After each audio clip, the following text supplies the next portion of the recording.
I'm going, I think you're going to understand exactly what I'm doing. So every section is a triangle, a deep triangle, so that the extremity from short to long can be very, very noticeable. And something that I'm doing that is quite different, I am cutting below my fingers rather than above, okay? This just gives me more control while I'm cutting.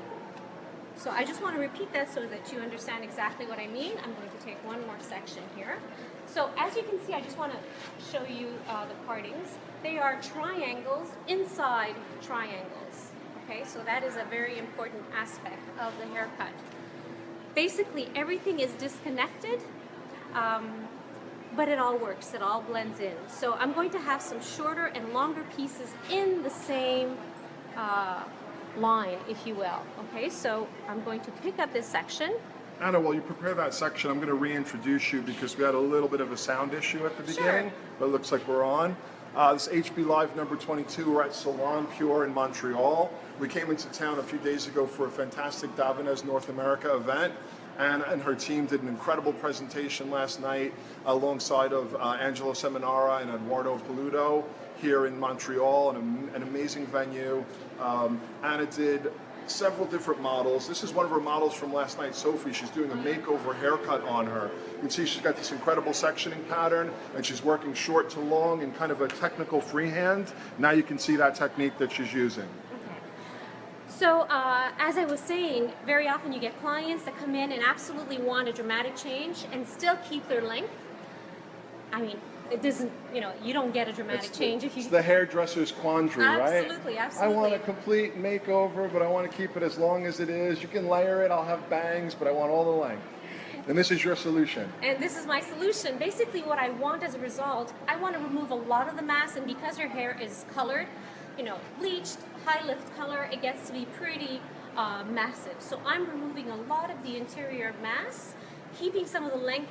The result is going to be very, very soft with a lot of the mass, taken away from it. So it's really all about this kind of short to long cutting, kind of long. collapses all these individual sections. Absolutely. What I want you to notice is normally we cut above the fingers. I'm going to be cutting underneath the fingers. Scissors need to stay parallel to my fingers, and I'm going short to long. It is not, I'm not slide cutting, even though you may think that is exactly what I'm doing. I am cutting, going. Because you're opening and closing the scissor. It's more gentle on the hair. It's more gentle on the hair, definitely. But as you can see, I'm keeping my fingers parallel to what I'm doing, but definitely I am under the fingers. And the reason I'm under the fingers is basically on hair this long, I just have more control on the hair. Kind of keeps the tension. Similar to razor cutting a little bit, the way you cut behind your fingers, yeah? But then inspired in using the scissor. I just want you to notice the difference in length. So it's pretty dramatic, right? So I'm going to go to this triangle now. Now this type of cutting, the short to long cutting, do you have a particular name for it? Or I've heard a lot of different things, seamless cutting or slicing. It is pretty particular. There's no technical name. There's no name simply because the configuration is always different depending on the thickness and the length that you have. So very often the configuration is going to be totally different and the result is going to be different. Yeah. What's really important is that although every section is disconnected, the result is seamless, even in hair that is this long. A lot of that probably comes from the angle of the scissor to make sure you don't get any steps or anything when you dry it off. And there you go again. Keeping it parallel to the finger. Parallel to the finger, underneath the finger rather than above.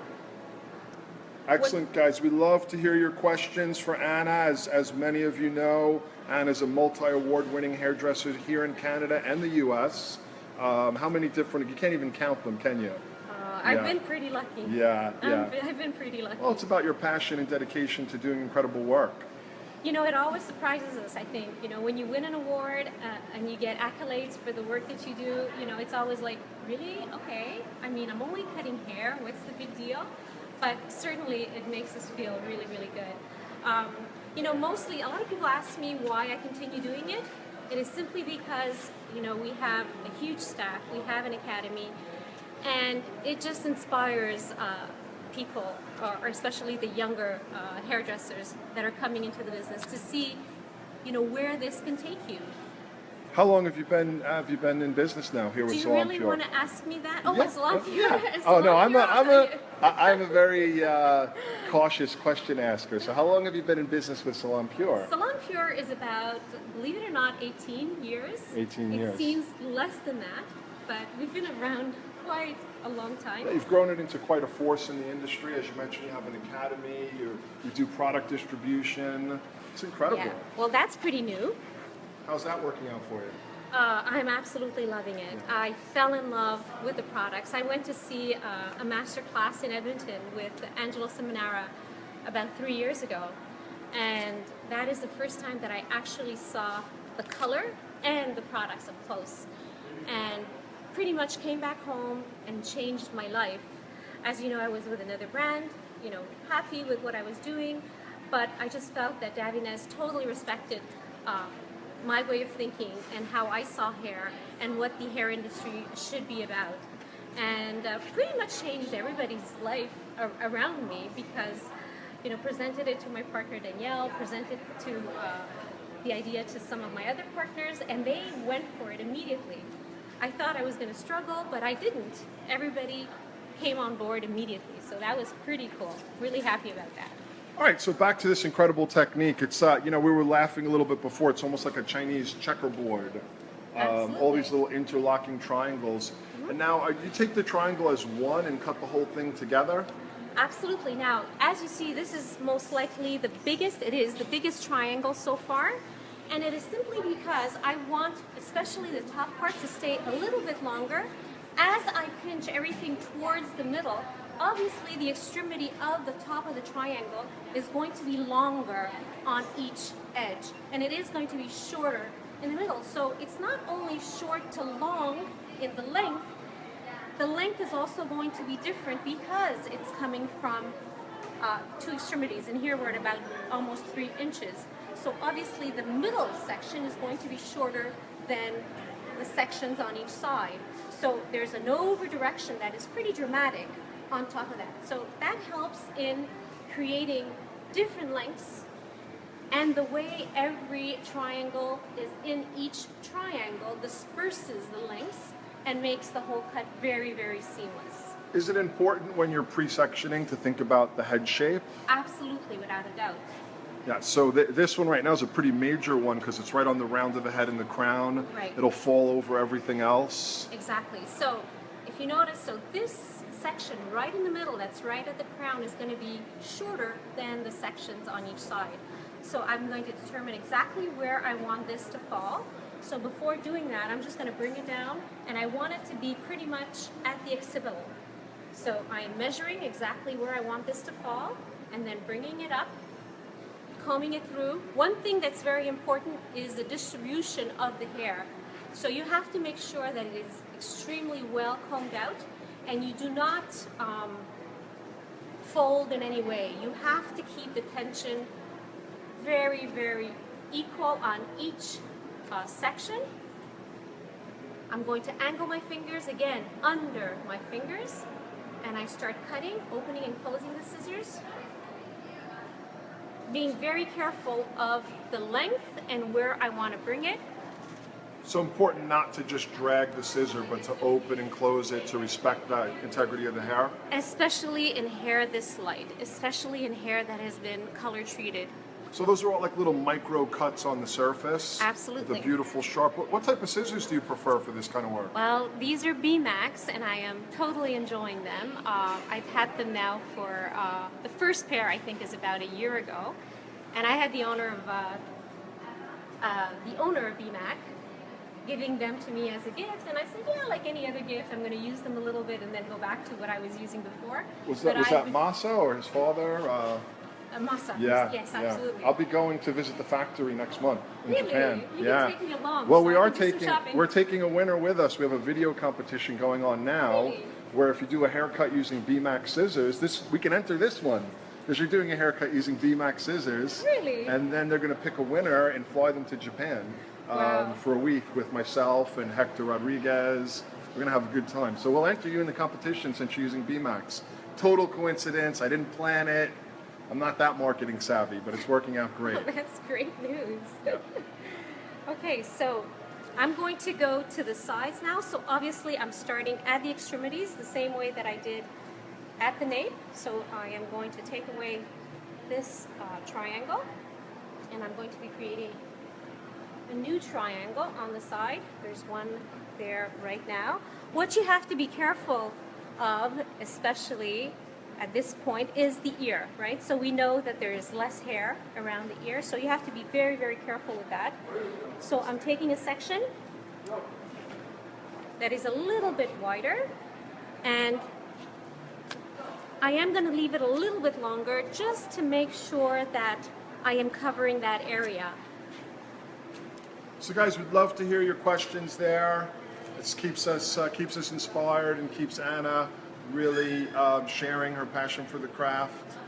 So tell us a little bit about Salon Pure, because this whole team here has won many awards. It's not just about you, it's about the team. How have you fostered that creativity and getting them to contribute team kind of collections for Naha and things like that? What's the process like? Well, you know, the easiest thing about Pure is that I'm partnered up with Danielle Benoit. I don't know if, I'm sure many of you know exactly who Danielle Benoit is. And that's how the whole dream started. On a trip to London, we were off to see Vidal's, Sassoon Academy, and I told Danielle about, my dream of opening a salon in the heart of downtown. And he goes, well, I'm in. I said, what do you mean you're in? He goes, I'm in. I want to partner up. And the dream started exactly that way. And since then, we've attracted the best of the industry. We never solicited anybody. They all pretty much flocked over. And since then, it's been really, really easy for us to stay motivated because of the strong team players that we have. But lots of love coming in for you, Anna. Anthony from DeSalvo, Euphora, says he's really looking forward to seeing your show on Sunday at Metro and on Monday. Are you having a class this Monday at Metro? Monday and Tuesday, 2 master classes coming up. A show on Sunday and 2 master classes Monday and Tuesday. So with all that you have going on, running this fantastic business and growing your distribution, you're still doing classes, teaching them yourself? Absolutely. Yeah, do you find that really important? A lot of people, when they get the kind of success you have, they perhaps step away from doing hair and maybe just focus on behind the scenes, but it seems like you do a lot of hair. Oh, that is my passion. I stepped away from behind the chair. I'm no longer working at the salon, simply to dedicate myself and almost entirely to doing classes, presentations, taking care of the academy, and more now, obviously, with Davines. Yes, you can't do it all. Then another aspect that keeps me very, very busy is the fact that I do run the business as well. So the day-to-day operation. The day-to-day operation. Yeah. We own about 30 salons, not all named Pure, obviously. So we have someone, that's a great question for you, Anna. Kirsty Louise York is opening her first salon. Do you have any advice for someone opening their first salon? Okay. Don't do it now. Don't it's the hardest job you'll ever love. It is absolutely the hardest job. Be open to people's ideas, people who have had the same experience. Be open, to really believing what they're saying. Because many times you go into a new project and you think, oh, I have my own idea, my own way of thinking. Absolutely do not ignore advice from people who have done it, who have been there. And just take as much as you can from anybody who's been in the business. Do you have any particular business mentors that you find inspiring, even outside of the salon world? Are there anyone in particular? Well, I have to say, absolutely, that my dad is my biggest mentor. He started with one barbershop many, many years ago, and he brought it up to approximately, at one point, owned 50 salons. Wow. And so business-wise, definitely my dad, Federico, he is my biggest mentor. And he was at the show last night, yes, and everyone was showing him much love and respect. He must be a very well-known figure here in Montreal. I find that men like that or people like that don't get the accolades that many of the artists get, right? Because they're always behind you know, but in the background, you know, nobody really sees them. They're not receiving awards, but I think there should be an award for business people like Yeah. that. Well, that, you know what? Maybe we'll create it. People are asking more and more for, you know, even Facebook Lives, Hairbrain Lives about business. And we get lots of questions like that one from Christy. So Christy, the answer there was to keep an open mind and listen to the advice that other people have. Thank you. Thank you for asking. Guys, again, we'd love to hear your questions. So important to us. It's all about being interactive. And you've got one of the most successful hairdressers in the world here and business owners answering your questions. Let's get back to the technique. It's really developing beautifully. As you can see, as I am reaching the summit, the top of the head, I'm just a little more careful because what's really important is to keep enough length. So depending on where I'm placed, obviously this is the flattest part of the head, so I need to be very aware of that when I'm doing this. So I am directing the hair right in the middle of the crown area so that I have full control of the length, especially the shorter part, because that is going to be the hardest place, you know, to control the hair. I have a guide right in the middle of the previous section, and I'm not going to be taking the guide on this side, obviously, because it is longer, and I want this to be disconnected. So I'm taking a guide from the middle of the previous section, bringing it over. You know, it's not a precise, and we don't want it to be precise. It is very technical, although it seems to be a little erratic. Sophie, are you excited about having a big change today? Yes, I am. Yeah? You ready for it? Yes, I am. How long have you had long hair? For a really long time. I never really cut them except like for the extremities, but I'm really excited to see how this turns out. Well, you're in the best hands ever, so it's going to look incredible, and you're going to look super hot. We all know that. You already do. Thank you. Yeah, she already does.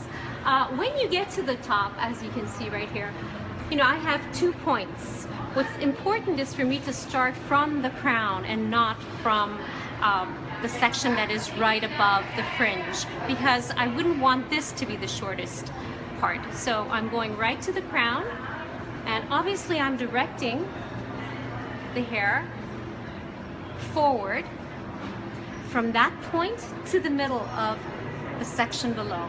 So you can see what the length is around the hairline. Now when this hair falls over, it'll be longer than that piece. And I think that is the beauty of this haircut. So it's a lot of hidden disconnections Absolutely. underneath, and then this kind of veils over. Absolutely. Are you finding that a lot more layered hair is coming back in? People are saying, wow, that's a lot of layers. Are you finding that we're getting back into that? And what's the benefit of layering the hair so much? Well, especially in Sophie's case, her hair was so massive, and it basically was doing one thing, just laying straight down. Big triangle. Big, yeah, exactly. A big massive hair just laying on your shoulders doing absolutely nothing. All of the shorter areas are obviously going to give volume to the longer pieces, and it's going to be airier, fluffier. I mean, just walking down the street, her hair is going to move. It's going to be hair that moves, hair that you know, moves in the wind, and I mean, it's going to also be so much easier for her to style. So the layers remove a lot of bulk, but make the hair lean with volume. With volume, Yeah, absolutely. but not kind of round or triangular. It's going to have a nice kind of lean, modern shape. Will she be able to wear it both curly and straight? Absolutely, Yeah. without a doubt. Oh, we have a great question here from Jacinta Pittman. What's your advice for a new stylist starting out and trying to get a foot in the door in terms of editorial work or fashion work, and not just get behind the chair? What would you say to someone who wants to? Okay, so look up someone in your area who is doing exactly that, and you offer your services for free. Find a mentor and carry their suitcase and do their coffee, organize their extensions and carry their bags, you know, pass them bobby pins, whatever they may need, and you offer their services for free. And I did a lot of that, and you know, as a matter of fact, sometimes I do it myself very, very often. Well, last night, you know, you're one of the most renowned hairdressers in North America, and last night you assisted Angelo on stage after you did your own presentation. Absolutely. And I think that shows the humbleness that great craft hairdressers have. And I was extremely honored by that. Yeah, it was an incredible look with the chains and the hair. There'll be a great video coming out in the next few days. We were there, we captured it all, both your team's presentation. I have to say, you know, as someone coming from the outside, the synergy between your team and the fact that everyone was happy and having fun. I didn't feel like your team was stressed at all, even though you guys did maybe 16 models last night. It felt like everyone was there to enjoy and have fun. I think that's beautiful. And we gravitated towards you guys because that's wonderful. You know what I really loved yesterday is, especially the team that wasn't on stage, they were so excited backstage just to have, you know, the opportunity to help us out. And in the end, I think they were the ones that were the most excited, and it really made me feel incredibly good. So, I mean, that makes me think of another question. So besides all the business success and the awards, it seems like you've created a culture here. You know, if someone was maybe trying to get their salon to have more of a team quality or a culture, what would be some of the things that you would recommend to help people kind of work together and have that magic connection as team members? You know, I think, like in our case, obviously we do have an academy, so that is a strength. But if you don't have an academy, I think I would recommend for an owner or a salon stylist simply to get very, very close to an academy in their area and pretty much go over there and keep asking for the best students. Because I think part of the strength that we have is I take the best out of our own school. And if I see someone who's exceptional, I don't make them go anywhere else. I make sure that I hire them. You're building your own future. Building my own, yes. Yeah, absolutely. And lots of compliments, by the way. Oh, thank you. So when you say you have an academy, I know it works a little different in Canada than it does in the US. Mm-hmm. So it's you have a school where people start their career as well as do advanced work. Absolutely. Tell us a little bit about your academy and what that's like. So the idea for the academy was basically because I felt that what was coming out of the schools did not reflect what I wanted. How does licensing work here in Canada? I know there is no licensing. It's different. No, well, it's different. Elsewhere in Canada, yes, but there is no licensing in Quebec. So it's more of an apprenticeship system, or there is absolutely no control. No system. No so anyone system who wants whatsoever. to pick up and cut hair can do it. Exactly, absolutely. So that's pretty scary, right? And you were trying to change that by creating an academy? Exactly. So I knew exactly what I wanted, and created a program that pretty much reflected what I wanted to do, and put it together. And you created your own future that way. And created my own future. We have to get back to the haircut because there's a really exciting part right now. So this is the fringe. So as you can see, again, I have 3 triangles in the fringe. Okay, so obviously the steepness, the short to long, is not as drastic because I want the end result needs to be pretty short, but I still want the edges to be very erratic. So again, I'm going short to long, first in the middle, that determines my length, and then on each side. When you get to the side, you have to really be aware of the hairline, and if you do have a weak hairline, you have to be very careful. In this case, I don't have to worry. Blonde hair tends to be a little bit thin, but this is not the case right here. Sophie has a lot of hair, so I am not too worried. Again, here is my guideline. Again, it's short to long, but obviously not as long. Not as long. But again, it's that concave idea. We'll collapse that and make it loose on the edge. Absolutely. So just to clarify, there are some parts of Canada that have licensing, but not here in Quebec. Absolutely. Yeah, that's interesting. Which is very, very strange. Yeah. And you know what's very strange about that? I'll tell you. In Quebec, there's many hairdressers that are exceptional, that win many awards. So the question is licensing a good thing?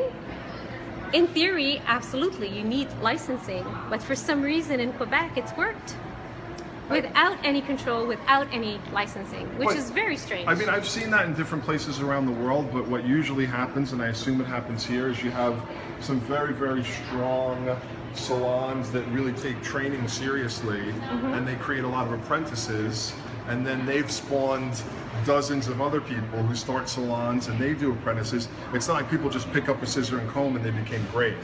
So would you say there's a lot more of that apprenticeship here where Absolutely. People are training for 2 or 3 years before they even touch a client in your salon? Is that common? Very common. Yeah. Some of the apprentices here start only after 5 years. And it's simply because, you know, maybe the level is a little bit, you know, of a certain level, so they almost feel at the beginning that they're not up to par, so they want to stay, you know, they don't want to touch a chair until they feel that they're really ready. I'm almost done. All I need to do is go around the edges to make sure that I don't have any length that is extreme. Anna, before you do that, can you recap? We have a lot of people just joining now. Anna started off with a whole bunch of pre-sections. She can explain that. And then they're asking, did you slide cut the whole thing? Just give us a review. Okay. And talk about why it's not slide cutting. So, okay, the premise of the whole haircut is triangles inside triangles. A lot of disconnection. Okay, so we're starting right from the crown and creating one huge triangle, and then there are many little triangles within those triangles. So Chinese checkerboard. Chinese checkerboard, and the whole idea is, although everything is totally disconnected, the fact that the triangles go inside each triangle. I'm just going to do one right here so you understand exactly what I'm talking about. I have one triangle here. So I cut that from short to long, and I am not slide cutting. I am opening and closing the scissors as I cut. So once that triangle is done, so this is the triangle.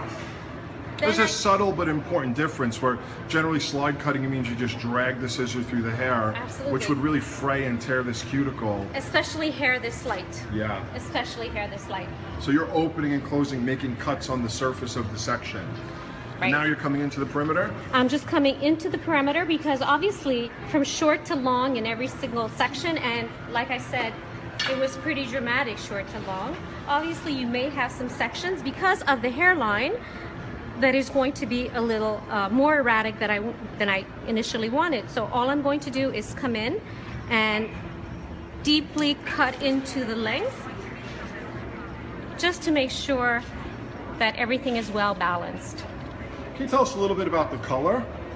Yes, the color, everything was, certain sections actually, if you can see, were pre-lightened with mass bleach 20 volume, and some other sections were left, you know, her color, and the formula that was used, I have right here, is new color 10.11 and 10.12.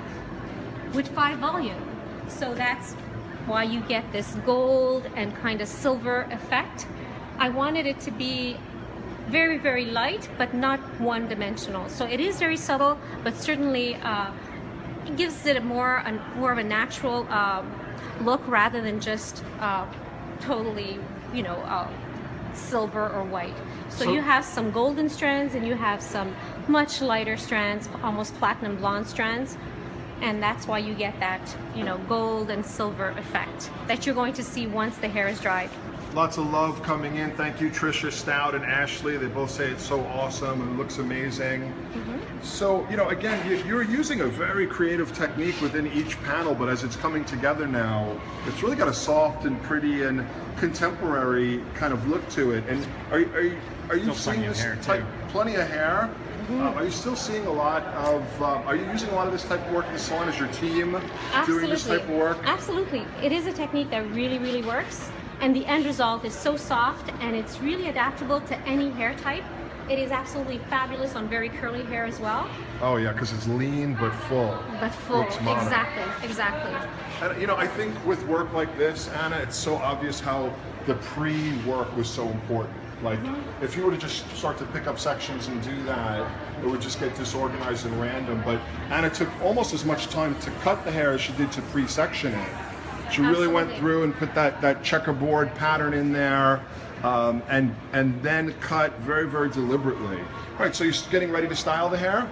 Yes, what I wanted to mention, the width of my fringe is not very, very deep. And the reason I have that is because I want to give Sophie, you know, if she wants to style her hair a little bit differently, she's going to be able to do that. The length that I left over that fringe is quite a bit longer, and you're going to see this while I'm styling it. So some of these sections that are much longer will be able to go over that and give her a totally different look. Yeah, so give a lot of versatility. Exactly. Yeah. So, you know, when I planned and sectioned everything, you know, I made sure I knew exactly what I was doing, and I knew that in this section I wanted this to be dramatically longer than what I have here. As you can see, you know, the length is dramatically different. So all of this section was pre-planned in order for me to have that. You know, I find that when you cut hair, if you don't have the parting at the beginning, it's almost like trying to build a house without floor plans. It's going to collapse. So partings and, you know, having a plan and knowing exactly where you're going right from the start is extremely important. So I'm applying a defining mist before styling. Very often we use this product after, but I find especially with this kind of hair, it just gives me a really smooth finish. And this is Defining Mist from Your Hair Assistant by Angela Seminara. And I'm also going to be using some primer right before the blow dry. And I'm going to be styling this, and I'm going to get back to you. We have a question. Easy to style yourself as possible. So we have a question from Christy Louise York. So do you think that this is the kind of look that would be easy for her to style herself? Absolutely, absolutely. It's already taking on a beautiful shape. She has a little bit of a wave in her hair, and even if she air dries it, it's going to be really amazing. I love it just like that, because I love nice right. textured hair. Exactly. You know, what I'm going to do is as I'm picking it up, because of the lightness, because of all of the disconnection on the interior, as you can see, as I pick it up, it almost does it on its own because it's so light on the interior. And all of these erratic pieces, especially around the fringe, just gives it a certain softness. And this type of fringe also makes it look modern, new, funky, you know, something someone who is very aware of fashion can easily wear. That's looking fabulous. Beautiful, beautiful change, kept all the length. You know, a really controlled technique, but done in such a different way. I think, you know, so many people do things the same way all the time, and maybe they learned a few ways of doing long layers, and they get in that box of doing it that way for almost every client. And Absolutely. I think what you've done is shown a way to step out of that box, but using great technique, great pre-sectioning, and changing hair completely. I just want to show you, you know, the difference in length from short to long, and underneath there are sections that are just as short. So just to show you the length at the crown, where it went to, and right in this area that is below the crown, it is much shorter, and then you have much longer lengths. So it's not just short to long in a linear pattern, it is short to long, you know, with triangles within triangles. Kind of multi-dimensional shape. Absolutely. Yeah, let's get some great shots here from the front of this just kind of natural with the product in. And then we're going to take a break, and Anna's going to do some styling behind the scenes, and we'll come back to you guys with some finished photos in the feed, and maybe just a little bit of a recap from Anna. And she'll jump on the feed a little later and answer some of your questions as well, because we had a lot of questions coming in. We probably weren't able to get to all of them. You're getting lots of love. Yeah, especially when it's curled, it's perfect. Yeah, I mean, that looks gorgeous on her. And it's going to dry this way naturally, and she's going to look amazing, but I am going to style it straight so you can see the various looks that she can get with this haircut. Yeah, and those of you that just joined us that are enjoying this, the great thing about Hairbrain Live is it lives in our Facebook feed. You'll be able to watch this at any time. And Anna's going to take a look later and maybe tomorrow at any other questions that you have. Give her lots of love and support. She's one of the most recognized hairdressers in North America, been awarded both in Canada and in the US, as well as her team. She's a big supporter and a big team member for Davines here in North America, traveling and doing education. And we thank her for her time because it's very precious. And any last words, Anna? To me, this is the most amazing profession in the world. If you take it at heart, the sky's the limit. Absolutely. So education is key. So keep doing this, Hairbrain. Keep doing what you're doing. Thank You're you. helping the We industry appreciate it. tremendously. Andrea Thank you. Harris says that she loves you from Portland. Right on. Oh, right thank on. you. Lots of love Lots of coming love in. back. We love you guys. Thanks for tuning in. We'll see you again on Monday. This Monday, we're going to be back in New York City with Wes Sharpton at Hair Story Studio, doing some razor cutting. I'm sure Michael Gordon will make a little guest appearance, and you can ask your questions. Love you guys. We'll check the feed for the finished result, and Anna will take a look for your questions. Peace.